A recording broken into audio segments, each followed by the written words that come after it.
Bonjour tout le monde et bienvenue sur cette vidéo hebdomadaire du vendredi qui va faire un point sur la situation en France au vu des résultats des législatives dont vous avez bien sûr pris connaissance.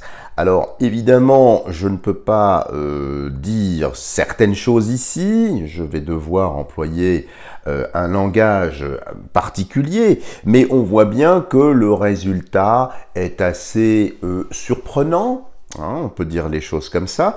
Ça rappelle étrangement ce qui s'est déjà passé, du reste, hein, pour le retour du poudreux. Hein, c'était aussi très surprenant qu'il repasse. Il est repassé, c'est très certainement la magie de l'audiovisuel et de quelques financiers venant de pays étrangers pouvant financer tout ça. Ben là, écoutez, c'est un petit peu la même chose. Hein.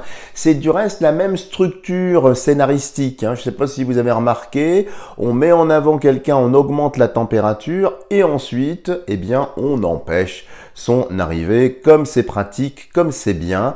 Donc, vous comprenez ceux qui m'avaient effectivement fustigé, qui m'avaient ostracisé en disant que je suis un mauvais citoyen, que j'incitais les gens à ne pas se rendre au scrutin. Ben, voyez, le résultat est bien ce que j'avais annoncé.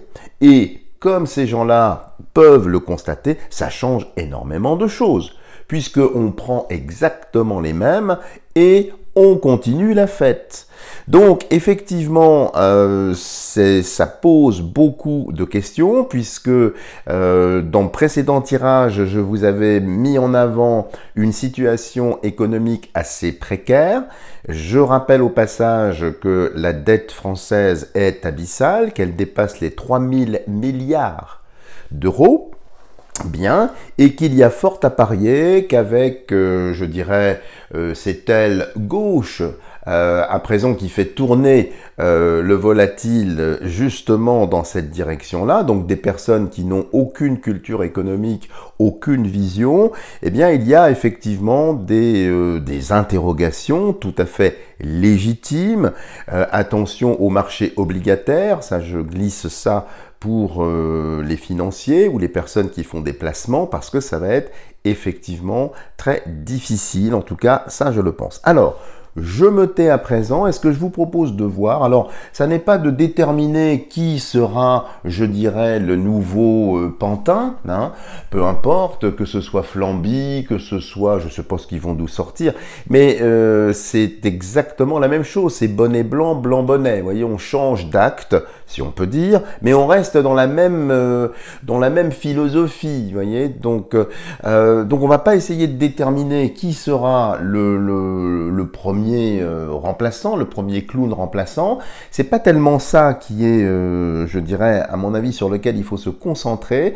C'est surtout voir si effectivement cette arrivée, va aggraver les choses ou au contraire va permettre, eh bien, une certaine liberté, donc une liberté ou une fluidité que nous n'avions peut-être pas. Donc regardons tout de suite la tendance, donc avec le résultat, bien sûr, on ne va pas parler des heures du fameux résultat, vous m'avez compris, nous nous sommes compris. Vu le nombre extraordinaire de procurations qui ont fleuri au dernier moment, j'ai certains amis belges qui m'ont dit que, parce que les résultats sont publiés 1 heure avant, à l'étranger, hein, en Belgique. Hein. Et ses amis m'ont tous dit, bon, bah, c'était ce que j'avais prévu au départ, c'est-à-dire la couleur bleue qui allait passer. Hein. Mais jusqu'à 2 minutes. Et curieusement, en France, boum, les choses, enfin, je sais pas, je n'arrive pas à comprendre, si vous voulez, je suis pas assez intelligent pour comprendre toutes les subtilités.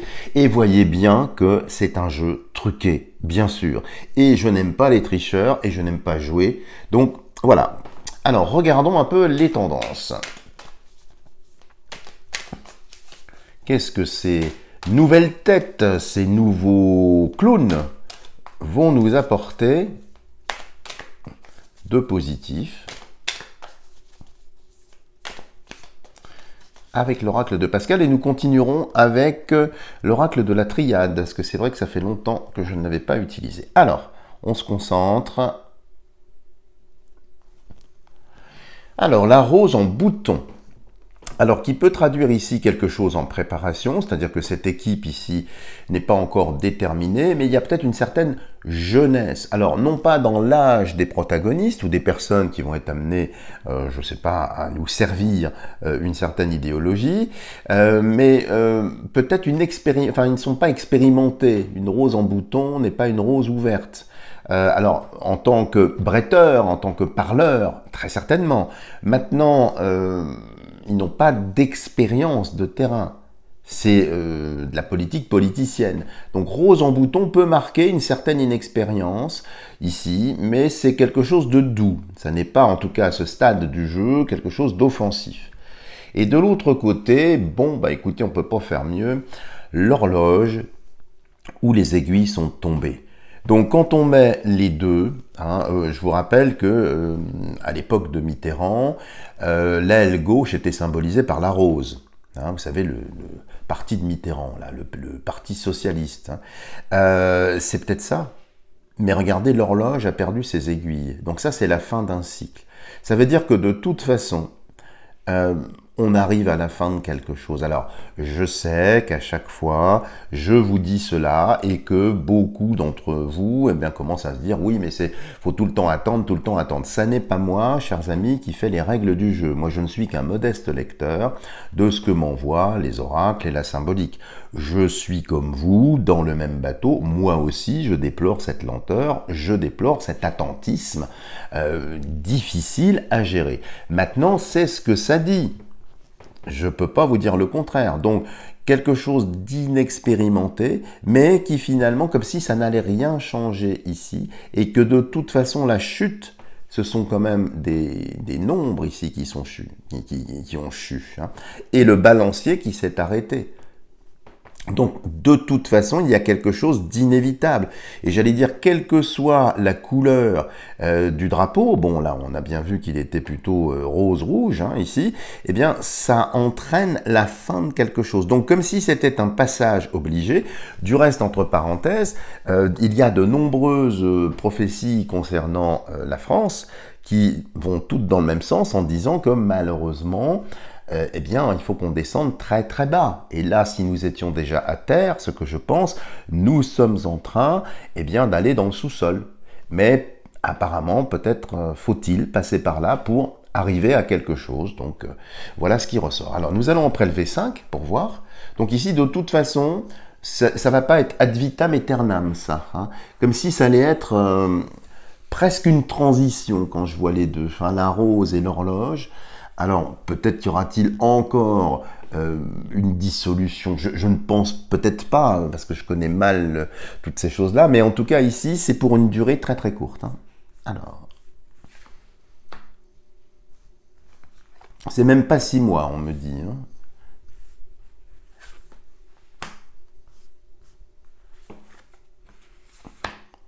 Et la 5e, alors je pousse l'excédent. Donc vous voyez déjà une coupe quand même assez intéressante, avec une durée limitée. Bon, alors regardons de ce côté-là. L'œuf cosmique, qui annonce effectivement, alors ça pour moi ça n'a rien à voir avec ce qui s'est passé ces derniers temps, c'est quelque chose de plus global, de plus spirituel en même temps, c'est-à-dire que le nouveau monde il est symbolisé ici, nous sommes déjà dedans.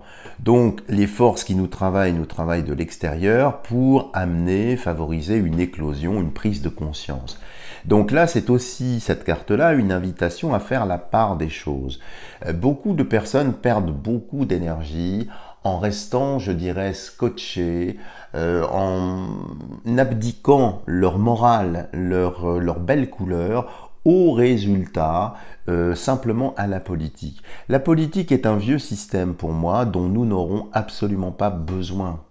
C'est terminé, c'est quelque chose d'obsolète. Et puis ce que nous avons vécu là, vous savez, c'est la 5e République. Combien de républiques faudra-t-il encore à certaines personnes pour comprendre que c'est un jeu de dupes? Nous n'avons pas besoin de régulateurs ou de personnes qui nous disent quoi penser, quoi manger, quoi faire. Donc ici, c'est bien pour montrer que Le vieux monde est en train de s'écrouler, mais c'est là-dessus qu'il faut se concentrer. En tout cas, c'est le message de la carte. Regardez ça de façon cosmique. Vous êtes dans un œuf, vous êtes des fœtus, nous sommes des fœtus, nous sommes en préparation. Donc, il faut avoir la foi, la confiance. Regardons de l'autre côté. De l'autre côté, l'amour. Alors, c'est vraiment très doux ce tirage ici. Donc pour l'instant, en tout cas sur un axe horizontal, hein, donc matériel immédiat, il n'y a pas de choses qui changent. On continue, alors peut-être dans une espèce de délire, mais il n'y a rien qui s'aggrave. Contrairement à ce qu'on a pu entendre ici et là, rien ne s'aggrave. Donc il y a plutôt quelque chose en lien avec l'amour, avec la transcendance. Donc comme si vous voulez, il allait y avoir deux humanités. Et ça, je l'avais déjà dit dans plusieurs tirages, parce que ça revient de façon récurrente. Il y a deux humanités. Il y a l'ancien monde et le nouveau monde. Donc l'ancien monde est farouchement enraciné dans ses résultats, dans ses guerres, dans cette stratégie, et une autre partie de l'humanité à laquelle vous êtes apparenté, vous qui me suivez, pour mon plus grand plaisir du reste, eh bien vous êtes détaché de ça, vous regardez dans d'autres directions. Eh bien on y est. On y est parce que cette situation ici entraîne une prise de conscience et surtout on commence à, je sais pas, faire grandir cet œuf cosmique, on s'aime davantage, on se rapproche davantage. Donc il y a vraiment ici comme si on allait grandir, mais pas grandir physiquement bien sûr, grandir en conscience. Donc tous ces événements-là sont faits aussi pour aider notre conscience, j'allais dire cosmique ou holistique, un peu plus globale pour faire plus simple, à continuer son expansion et donc continuer son évolution. Donc toute cette phase-là, ne tombez surtout pas dans le panneau. Regardez bien où vous en êtes à titre individuel. Est-ce que vraiment ça vous impacte? Non. La vie économique, on va voir. Alors ici, l'hypocrisie avec ces masques qui tombent. Alors, rassurez-vous, ça ne va pas annoncer le retour de la mascarade ici, mais c'est l'hypocrisie. Donc la période que nous allons traverser, c'est pour faire tomber les masques. Alors peut-être les derniers masques, non pas pour réveiller les endormis, parce que je vous l'ai déjà dit, malheureusement, structurellement, il y a une certaine frange de la population qui ne bénéficie pas de l'équipement cervical suffisant pour se réveiller. Et il y en a qui aiment bien le confort du sommeil, ça leur va tout à fait. On ne réfléchit pas, on répond, on est dans la réaction émotionnelle, on n'est pas du tout proactif. Donc il y en a, je vous le redis, qui ne s'éveilleront pas. Bon, il ne m'appartient pas de juger, c'est juste un constat. Il y en a qui peuvent, il y en a qui peuvent pas. Bon, donc ce n'est pas, je dirais, pour ceux qui finalement resteront endormis, c'est peut-être pour certaines personnes, qui ont encore du mal à admettre ce qui peut se cacher derrière ces masques. Donc il y a une hypocrisie, il y a des mensonges. Et là, ça va devenir de plus en plus patent, de plus en plus flagrant. Si bien fait que si les masques tombent ici, il n'y aura plus d'échappatoire, ils ne pourront plus se cacher ici. Et en bas, il y a le temple abandonné. Alors le temple abandonné ici, c'est pas spécialement une bonne nouvelle puisque ce sont les valeurs séculières, traditionnelles, la tradition qui est délaissée, qui est abandonnée. Ça me fait penser à l'Assemblée nationale aussi, donc à l'Assemblée nationale qui est un temple abandonné, avec l'hypocrisie, vous voyez les masques, hein, masques et bergamasques, diraient les poètes ici, c'est exactement ça. Donc ça, c'est pas une bonne nouvelle parce que les personnes qui sont aux manettes, eh bien, vont dans leur action, dans leurs décisions, on le voit déjà sans doute à coup de 49.3, eh bien, abîmer le temple ancien, donc les valeurs anciennes, les colonnes anciennes, tout ce qui fonde notre nation, tout ce qui fonde notre identité nationale, tout ça, évidemment, risque d'être abîmé, érodé. Ça ne me plaît pas en voyant ça. Maintenant, attention, c'est un élément du décor, ça n'est pas l'humain. C'est donc un système qui s'attaque à un ancien système. Il ne faut pas confondre le système et les rouages qui l'animent. Certes, il existe une interdépendance de l'un sur l'autre, et réciproquement, mais c'est juste un système qui vient casser un autre système. Dans l'absolu, et c'est ça une question philosophique profonde à vous poser, avez-vous encore besoin d'un système?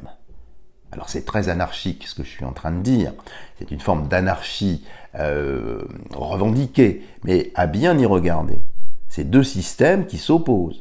Bon, malheureusement, il y en a un qui va abîmer l'autre, mais le temple reste toujours debout, les amis.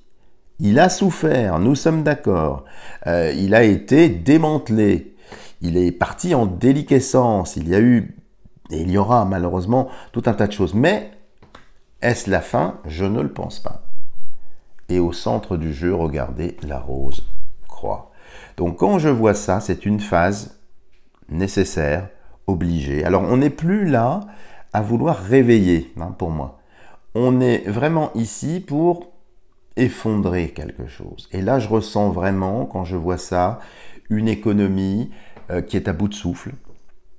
Ils vont essayer de masquer, c'est le cas de le dire, ici, la situation. On essaye de détourner le regard, alors ça tombe bien, il va y avoir les JO, Panem et Circem, du pain et des jeux, comme on disait, donc tout ça détourne l'attention, mais au-delà de tout ça, ça ne durera pas. Ce que nous sommes en train de vivre ne durera pas parce que ça ne peut pas durer. Mathématiquement, économiquement, ça n'est plus possible. Alors certes, les vieilles valeurs risquent encore d'en pâtir, d'en souffrir, d'être écornées, mais ne confondons pas le temple avec l'office.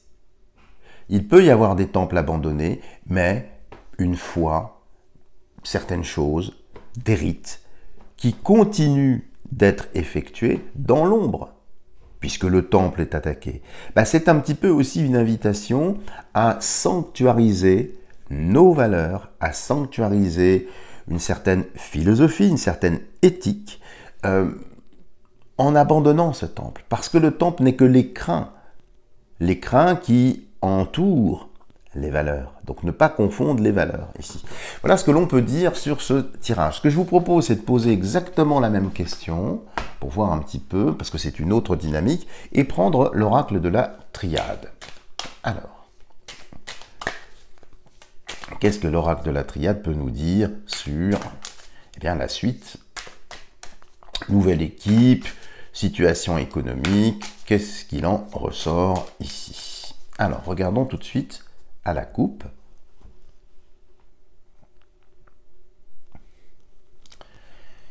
Il y a la prière avec un flambeau à 3 bougies, 3 luminaires.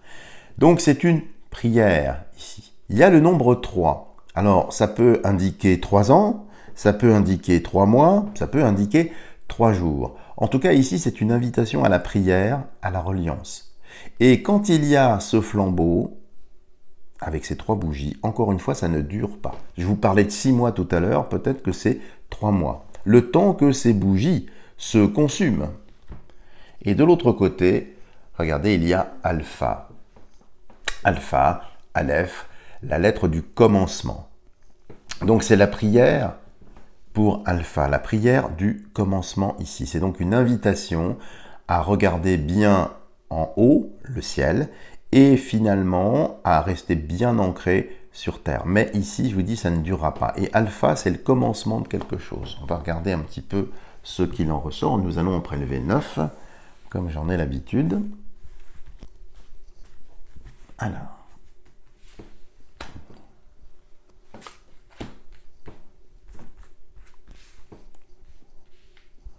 On l'étalera après.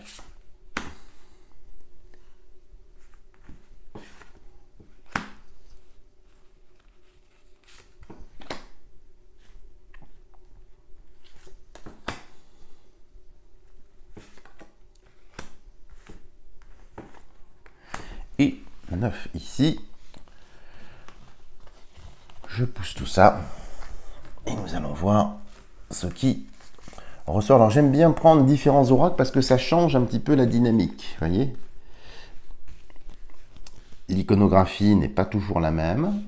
Mais vous voyez, là, on retombe déjà dans la coupe dans quelque chose de similaire, hein. L'ancrage, la prière et une libération qui vient. Alors, il y a ce 3. 3 ans peut-être, je ne sais pas. C'est des bougies, hein, ça se consume quand même rapidement. Alors ici, vous voyez, bah, écoutez, on ne peut pas faire mieux, nécessité. Donc tout ce que l'on est en train de vivre ici, c'est une nécessité. Alors avec ce rouet pour filer la laine ici que vous reconnaissez, qui nous fait un rappel du conte de fées de la Belle au bois dormant, hein, avec cette femme qui se piqua le doigt, un fuseau qu'on appelle ici, mais la Belle au bois dormant. Donc quelque chose va se réveiller, c'est une nécessité. Il faut juste laisser le temps au fil d'être tissé pour arriver vers quelque chose ici. Donc c'est une nécessité. Retour pour moi à des valeurs, à des choses normales. C'est ici le retour, peut-être alors, à ce que certaines personnes appellent la normale.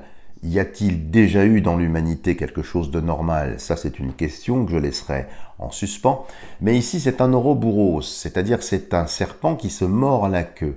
Ça traduit, si vous voulez, des générations, un retour, mais avec une purgation. C'est très alchimique du reste, hein, mais on ne va pas aller dans cette direction-là ici. Donc c'est le serpent qui s'engendre lui-même. Il engendre donc sa propre mort, sa propre renaissance. Donc, quand on met les deux, du reste, vous avez ici aussi, c'est sans doute le rouet, le fameux rouet d'Omphale, pour ceux qui connaissent, hein, ici. Donc, il y a un cycle ici, un autre cycle. Donc, pour moi, on va bien vers quelque chose de radicalement différent, mais il faut attendre que la laine se tisse, que les choses se fassent, mais tout en restant bien centré, bien ancré. Hein. Alors parce que beaucoup de personnes aussi, au vu des résultats, ont été très traumatisées parce qu'ont peur du coup que se déclenche, vous savez, une troisième GUE, 2RE par exemple. J'ai pas ça du tout. Et quand bien même il y aurait cette volonté ou cette velléité d'aller dans cette direction-là, nous ne tiendrions absolument pas longtemps. Il faut bien le savoir. Et ça, malgré le côté, si vous voulez, belliqueux pour masquer tout un tas de choses, et puis rester quand même dans une dynamique de pouvoir, ça n'est plus possible. Ils savent que si jamais ils vont dans cette direction-là, il y a le retour, il y a le boomerang immédiat, il y a le retour. Bon, revenons ici. Donc, rassurez-vous, pour moi, il n'y aura pas de tout ça. Hein. Donc, nécessité du retour aussi, hein, on peut l'entendre comme ça. Papyrus. Papyrus, ce sont les écrits, ce sont les contrats, ce sont aussi des documents écrits, possiblement du passé, parce que c'est juste après retour, donc peut-être des choses qui vont ressurgir, jaillir du passé et être mis en exergue, mais être mis en avant. Donc il y a pas mal ici de documents, d'informations, mais qui viennent entacher la nouvelle équipe ou les pantins qui vont être là. C'est quand même des choses importantes ici. Ça peut être d'un point de vue légal.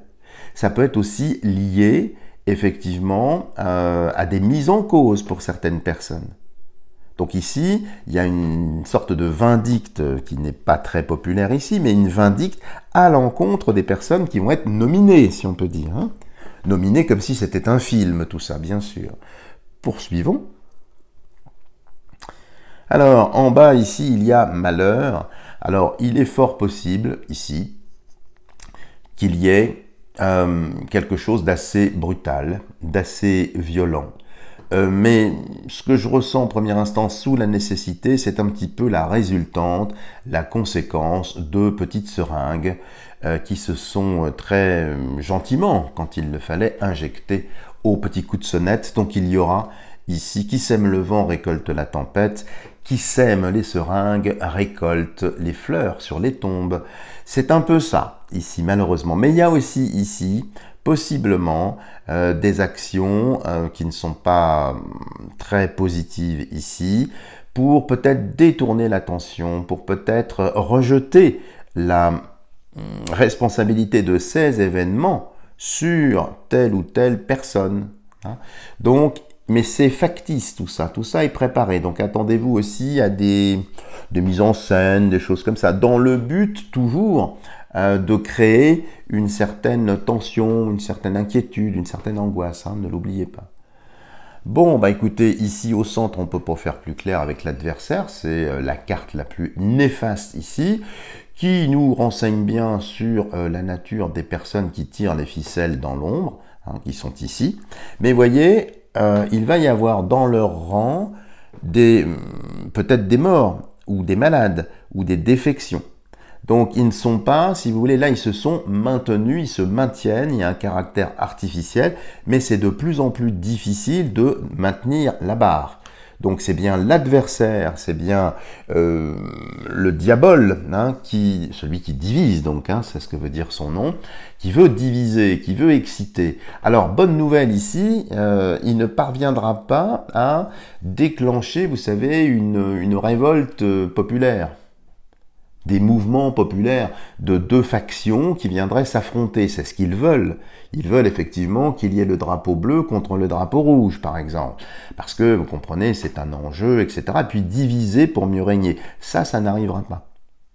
Ça n'arrivera pas du tout. Donc, quelque part, ce plan-là se trouve entravé, endigué. Donc, ils vont essayer très certainement quelque chose. C'est pas très heureux, mais j'ai pas l'impression que ça change. Et vous voyez, il y a le choix ici. Alors, je vous parlais d'un choix. Effectivement, je pense que eux vont aller, ils ont déjà fait leur choix, donc ils vont aller au bout de leur idéologie, au bout de leur délire. Donc, au point où ils en sont, bah, pourquoi pas, hein, après tout, c'est vrai que les choses continuent. Mais plus ils vont faire ça, plus ils précipitent en même temps leur fin. Alors, chose curieuse ici, on ne voit pas du tout les JO. Alors, je pense, parce que étant donné qu'ils ont désormais un blanc-seing pour appliquer l'idéologie, vous savez, du WEF, du World Economic Forum notamment, hein, et d'autres officines qui n'ont reçu aucun mandat, mais qui vont pouvoir appliquer, en tout cas ils le pensent ici, ils vont aller au bout. Hein. Ça, de toute façon, je suis pas inquiet, mais c'est juste des décisions. On ne voit pas d'impact dans le jeu, en tout cas à ce stade-là. On va continuer. Ici, l'isolement.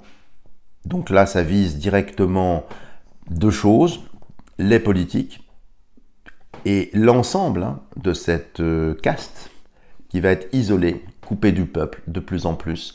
Ben, un petit peu ce que sent ou ce que vit, si tant est qu'il sente quoi que ce soit, le poudreux et la poudrette, hein, puisque la poudrette reste à la remorque du poudreux, ils aiment bien les remorques, effectivement, à vous de bien comprendre ce que je dis là, mais c'est aussi un isolement, attention, de vous-même, de ne pas vous isoler dans ce narratif, de ne pas adhérer complètement dans ce narratif. Ne pas vous laisser happer par cette histoire, voyez. Même si les trucages sont bien faits, les décors aussi, voyez. Attention de bien rester distant par rapport à ça, de ne pas vous isoler les uns des autres surtout.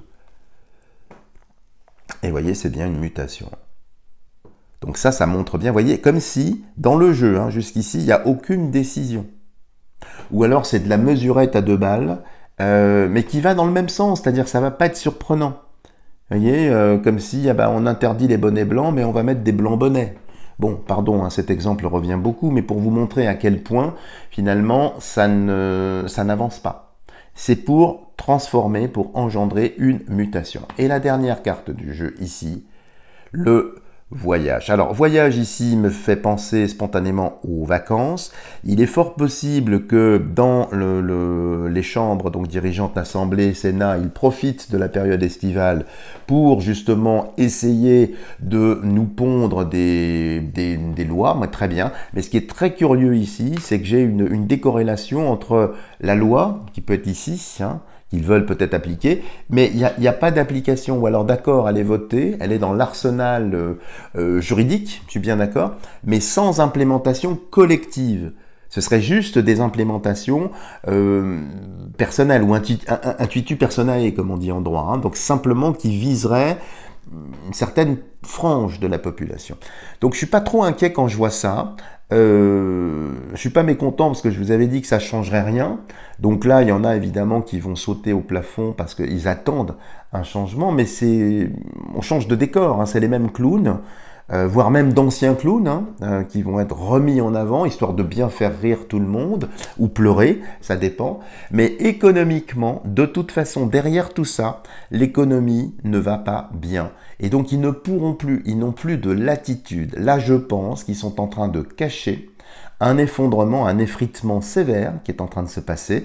Et donc, un petit coup de JO, ça détourne l'attention, un petit scandale ici, un petit événement dramatique là. Vous voyez, on reste dans la réponse émotionnelle, on n'est pas du tout dans l'analyse cérébrée et distante. Mais il y a une forme d'impuissance ici dans tout ça. Voilà les amis ce que je peux vous dire pour ce tirage. Alors nous allons, comme nous en avons l'habitude, achever donc cette vidéo par la lecture d'un petit texte spirituel.